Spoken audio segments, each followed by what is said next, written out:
Сәлеметсіздер ме? Бүгінгі сабақтың тақырыбы жер салығының экономикалық мәні және мазмұны, жер салығын төлеушілер, объектісі ставкалары, жер салығы сомаларын анықтау. Сабақтың мақсаты: жер салығының экономикалық мазмұнын түсіндіру, салықты есептеу және төлеу тәртібі туралы білімдерін қалыптастыру, базалық салық мөлшерлемелерін талдау. Күтілетін нәтиже: Қазақстан Республикасының салық кодексін түсінеді, табиғи ресурстардың түрлері бойынша салық сомасын есептейді. Меншікке салынатын салықтарды, оның ішінде жер салығын, сауықтыру салығы деп атайды. Өйткені аталған салық жердің қаншалықты тиімді қолдануына байланыссыз алынады. Жер салығы жергілікті бюджетке түсетін болғандықтан жергілікті салық деп аталады. Жер салығының мақсаты: жерді ұтымды пайдалануды қамтамасыз ету және жерді сақтау, құнарлығын арттыру, жергілікті аймақтардың әлеуметтік мәдени дамуы үшін қажетті шараларды іске асыру үшін бюджетке түсетін табыстарды құру. Жер салығын төлеушілері болып, бірінші жекеменшік құқығындағы, екінші тұрақты жер пайдалану құқығындағы, үшінші бастапқы өтеусіз уақытша жер пайдалану құқығындағы салық салу объектілері бар жеке және заңды тұлғалар болып табылады. Жер салығының салық салу объектісі болып, жерге иелік ететін немесе пайдаланатын заңды және жеке тұлғалардың қарамағындағы жер учаскелері болып табылады. Олардың түрлерін атап айтсақ: бірінші ауыл шаруашылық мақсатындағы жерлер, екінші елді мекенді жерлер, үшінші өнеркәсіп, көлік, байланыс, қорғаныс және өзге де мақсаттағы жерлер, төртінші ерекше қорғалатын табиғи аумақтағы жерлер, бесінші орман қорының жерлері, алтыншы су қорының жерлері, жетінші қордағы жерлер. Студенттер, ерекше қорғалатын табиғи аумақты жерлер, орман қоры жерлері, су қоры жерлері, қордағы жерлер салық салынуға жатпайды. Елді мекендер жерлері салық салу мақсаты үшін екі топқа бөлінеді.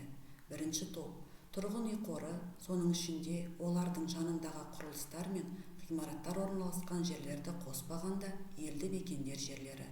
Екінші тұрғын үй қоры, соның ішінде олардың жанындағы құрылыстар мен ғимараттар орналасқан жерлер. Жер салығы мынадай деректердің негізінде есептеледі: меншік құқығын, тұрақты жер пайдалану құқығын, өтеусіз уақытша жер пайдалану құқығын куәландыратын құжаттар және жер ресурстарын басқару жөніндегі уәкілетті мемлекеттік орган әр жылдың 1 қаңтарындағы жағдай бойынша берген жерлердің мемлекеттік сандық және сапалық есебінің деректері. Жер учаскесі салық салу объектісі болып табылады.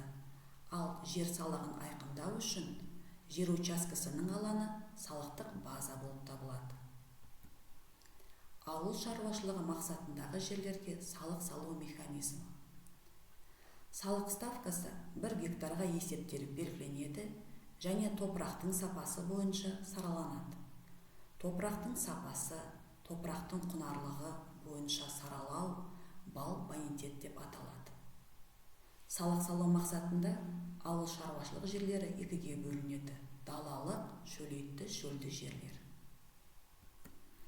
Далалық, қуан далалық жерлердің балл бонитетіне барабар салық ставкалары төмендегідей беріледі. Өздеріңіз көріп отырғандай, бонитет балы неғұрлым жоғары болған сайын базалық салық ставкасы да жоғары болып беріледі. Бонитет балы 1-ден басталып 100-ден жоғары болып белгіленеді.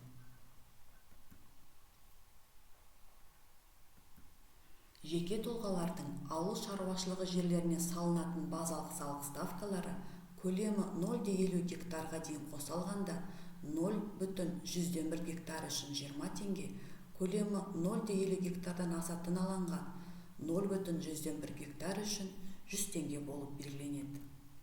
Елді мекендердің жерлеріне салынатын базалық салық ставкалары алаңның 1 шаршы метріне шаққанда төмендегідей мөлшерде белгіленеді.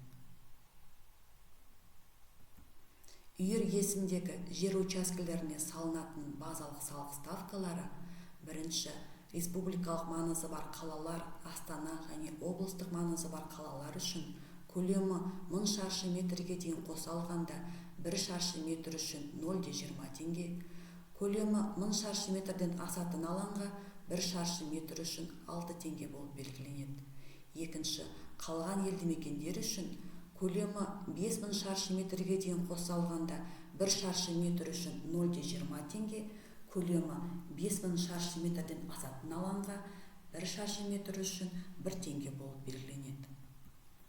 Елді мекендерден тыс орналасқан өнеркәсіп жерлеріне салынатын базалық салық ставкалары 1 гектарға шаққанда бонитет балдарына пропорционалды төмендегі мөлшерде белгіленеді. Салықты төлеу мерзімі: заңды тұлғалар ағымдағы салық төлемдерінің салық сомаларын салықтық кезеңнің 25 ақпанынан 25 мамырынан 25 тамызынан және 25 қарашасынан кешіктірмей тең үлестермен төлейді. Жеке тұлғалар жер салығын есепті салықтық кезеңнен кейінгі жылдың 1 қазанынан кешіктірмей бюджетке төлейді. Бюджетке жер салығын төлеу жер учаскесінің орналасқан жері бойынша жүргізіледі. Жер салығын есептеу салық кодексінің 62 тарау ережелерін ескере отырып, әрбір жер учаскесі бойынша жеке-жеке салықтық базаға тиісті салық мөлшерлемесін қолдану арқылы жүргізіледі. Сіздерге төмендегі тапсырмалар беріледі. Бірінші, бақылау сұрақтарына жауап беріңіздер. Қазақстан Республикасында жер салығы қай жылы енгізілген? Жер салығының енгізілуінің негізгі мақсаты неде? Жер салығы бойынша жеңілдіктер беріліп, салықтан босатылатын төлеушілерді атаңыздар. Жер салығы бойынша салық объектісі болып табылмайтын жер учаскелерін атаңыздар. Жер салығын есептеген кезде тиісті мөлшерлемеге 0,1 коэффициентін қолданатын төлеушілер кімдер? Екінші тапсырма: тест сұрақтарына жауап беріңіздер. Үшінші тапсырма: жер салығының мөлшерлемелерін есепке ала отырып, салық сомаларын анықтаңыздар. Бірінші, өнеркәсіп жерінің бонитет балы 56, салықтық базалық ставкасы 2913,24 теңге. Жер учаскесінің аймағы 120 гектар. Жер салығы сомасын анықтаңыз. Екінші, заңды тұлға иелігінде ауыл шаруашылық мақсатында пайдаланатын жер телімі бар. Оның аумағы 200 гектар, бонитет балы 41. Жер салығы сомасын есептеңіз. Үшінші, тұрғылықты пунктінің салықтық базалық ставкасы 5,79 теңге. Жер учаскесінің аймағы 20 гектар. Жер салығы сомасын анықтаңыз. Төртінші, жеке тұлғаның Каскелен қаласында тұрғын үйдің алып жатқан ауданы 300 шаршы метр. Үй іргесіндегі жер учаскесінің алаңы 1500 шаршы метр. Жер салығы сомаларын анықтаңыздар. Құрметті студенттер, берілген тапсырмаларды бағалау критерийлерін ескере отырып, орындап, Платонов платформасына жіберулеріңізді сұраймын. Назарларыңызға рахмет, сау болыңыздар.